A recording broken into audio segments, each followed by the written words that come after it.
Kita itu adalah invest 100%. Anda bisa tahu apa sih yang selama ini yang ingin melakukan selama 3 bulan ini dihadapi.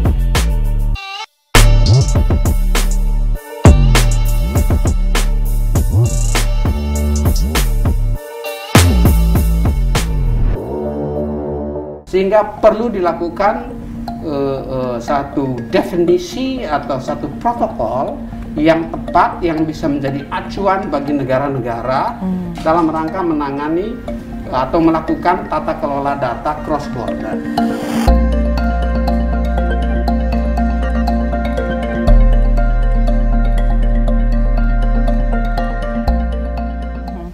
Terkait soal digital sendiri, Pak, di era disrupsi ini tentunya ada tantangan dan peluang. Dan tantangannya sendiri adalah bagaimana keamanan siber dan juga data pribadi ini menjadi hal yang krusial untuk terus kita kedepankan.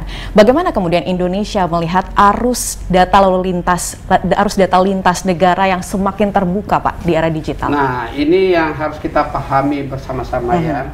Mengapa kami memasukkan cross-border data flow dan data free flow with trust itu di dalam agenda prioritas. Karena isu data itu begitu pentingnya. Data tidak saja data pribadi. Ya, data ini begitu luas. Ya. Isu data ini berkaitan dengan setidaknya 3 hal. Hal yang pertama disebut data is a new gold, a new oil. Ya, mempunyai nilai ekonomi yang besar. Karenanya kita harus mengelola data dengan baik. Tetapi data juga ya itu berkaitan dengan sovereignty, berkaitan dengan kedaulatan satu negara. Ya. Data itu geostrategis yang menentukan masa depan satu negara.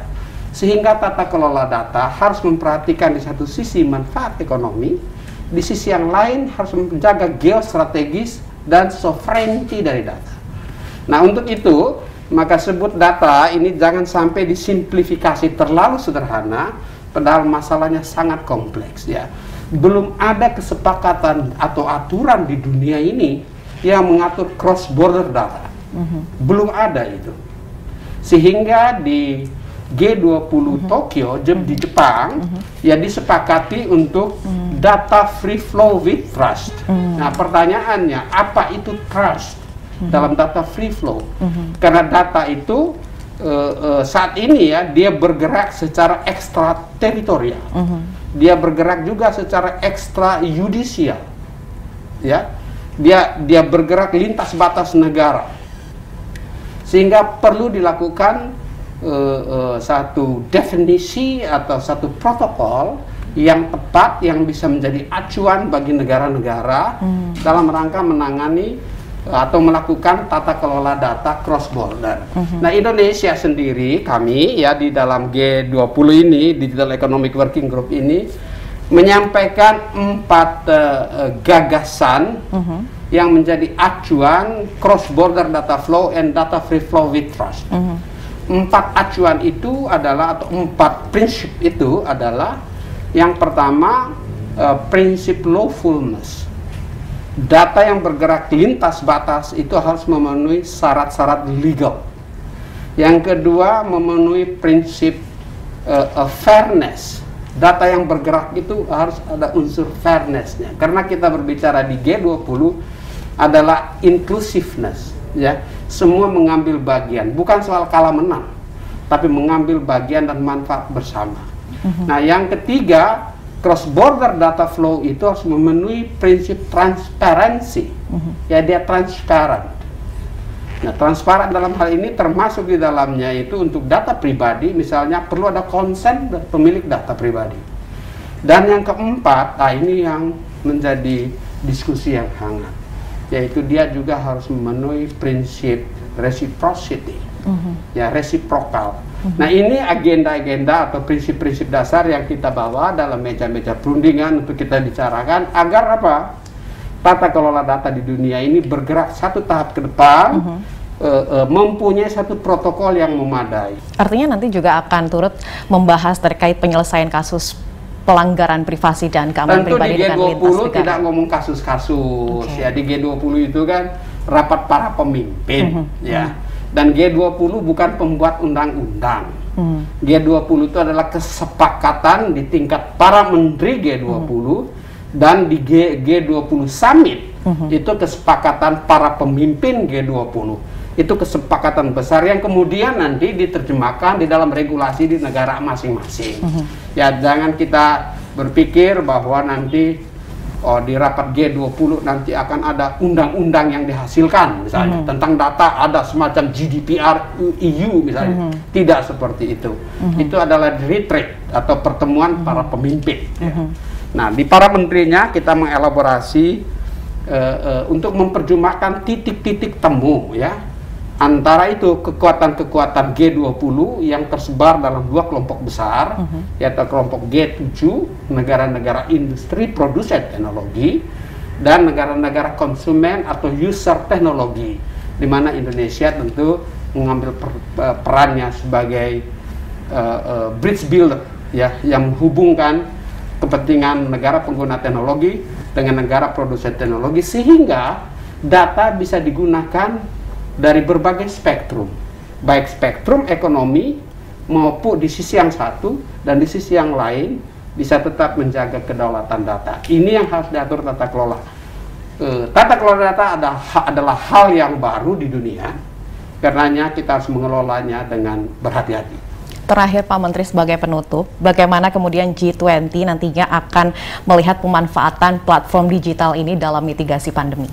Silakan. Nah, saya kira untuk Indonesia ya, untuk Indonesia negara-negara G20, para pemimpin itu sudah acknowledge bahwa melalui pemanfaatan teknologi digital, Indonesia berhasil untuk termasuk berhasil untuk menjaga dan mengendalikan COVID-19. Dunia juga ya melihat bagaimana pemanfaatan teknologi digital itu untuk membantu di aspek kesehatan. Nah, salah satu agenda G20 inklusivitas, arsitektur kesehatan global yang lebih inklusif. Saya kira itu Ibu Menteri Keuangan juga sudah berbicara bersama-sama dengan para Menteri Keuangan dunia G20 dan para Gubernur Bank Sentral G20 bagaimana untuk membentuk satu lembaga dan pembiayaan agar pada saatnya di mana terjadi pandemi seperti COVID-19 ini, dunia dan G20 tidak gagap lagi, ya sudah bisa mengatasi. Dan Indonesia bisa memberikan contoh bagaimana pemanfaatan digital teknologi untuk membantu menangani COVID-19 itu, dan itu termasuk cukup sukses. Dan semoga apa yang menjadi tujuan dan harapan Indonesia dan juga negara anggota pada forum presidensi G20 itu bisa tercapai ya, secara optimal. Saya tambah sedikit ya, lupa saya sampaikan. Nanti pada saat bulan November, 1-2 November, itu akan dilakukan Leaders Retreat, ya, Leaders Summit G20. Pada saat itu nanti, dari sisi digitalnya, Kominfo akan siapkan 3 deliverables. Ya. Yang pertama itu kita akan menghasilkan Digital Innovation League, ya, yang kita harapkan diadopsi dan nanti dikembangkan di setiap negara anggota G20. Yang kedua, di Bali nanti kita akan bikin Digital Transformation Expo, di mana negara-negara bisa nanti menampilkan ya kemajuan teknologi digital di negaranya masing-masing dalam bentuk expo. Dan yang ketiga, kita akan lakukan 5G experience ya di seluruh dan memberi coverage keseluruhan kegiatan Leaders Retreat, ya, Leaders Summit di Denpasar nanti. Mudah-mudahan dengan 5G experience ini akan memberikan kesan tersendiri pada para pemimpin G20 bahwa Indonesia ya juga telah masuk dalam daftar negara-negara pengguna teknologi 5G, teknologi masa depan telekomunikasi. Artinya nanti 5G di forum tersebut juga akan membahas soal standarisasi pajak dan sebagainya, Pak? Kalau soal standarisasi itu nanti pembicaranya di ITU, ya. Tapi kalau soal pajak-pajak itu nanti akan bagian di finance track, ya, di finance track nanti Ibu Menteri Keuangan dan Gubernur Bank Indonesia itu yang akan membahas agendanya. Nah, saya kira ini akan menjadi perhatian dari negara produsen 5G bahwa potensi pasar 5G di Indonesia besar. Karenanya kita membutuhkan teknologi 5G yang tepat Ya, kita membutuhkan pembiayaan untuk teknologi 5G di Indonesia yang akan dilakukan oleh operator seluler, dan kita butuh untuk mengatur tata kelola spektrum untuk pemenuhan kebutuhan bandwidth 5G di Indonesia.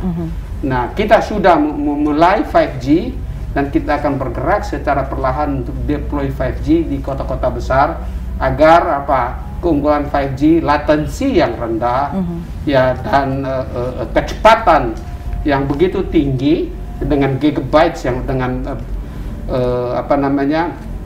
bytes yang besar, ya, itu bisa memberikan dukungan terhadap kebutuhan telekomunikasi di Indonesia. Baik, terima kasih banyak Pak Menteri, dan semoga ini bisa membawa manfaat yang sangat besar ya Pak, baik untuk Indonesia maupun juga lintas negara di negara anggota G20.